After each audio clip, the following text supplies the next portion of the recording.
Mayong hapon mga kapuso, mayong hapon Adrian. May hapon man Jert sa nagapamuna nga balita, pila ka lugar sa Pavia, Oton, kag Iloilo City ginbaha. Initugas ang mamunog nga pagbubos ang ulan o pisa kagabi. Si Zen Kilantang Sasa may nagaratsada nga balita live sa Barangay Tigom, Pavia, Iloilo. Zen?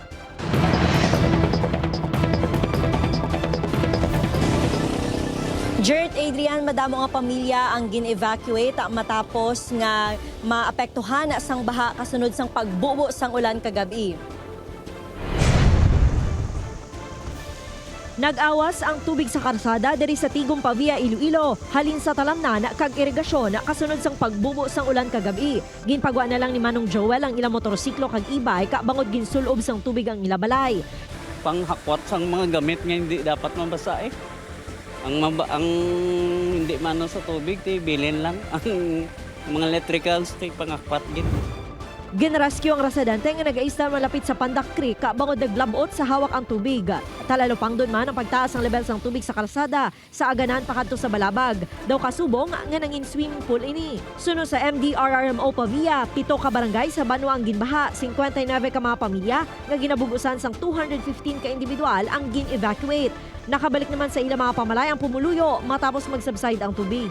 Half week's worth of rain, buo lang yung 1.5 hours. So consequently, hindi din sila maka-accommodate atong mga drainage systems.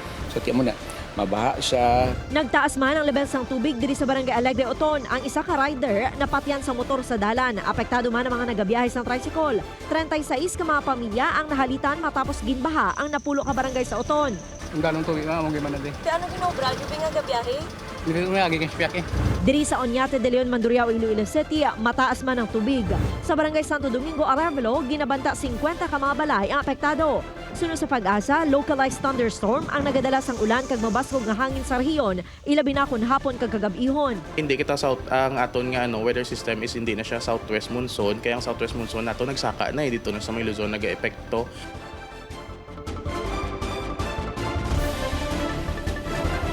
Jert, ginapanuginan sang pag-asa ang mga residente nga hindi dapat mangin kampante bangod posible nga maeksperiensyahan sa gihapon ang pag-inulan-ulan sa rehiyon. Jert? Madamo gid nga salamat sa update. Zen Kilantang Sasa.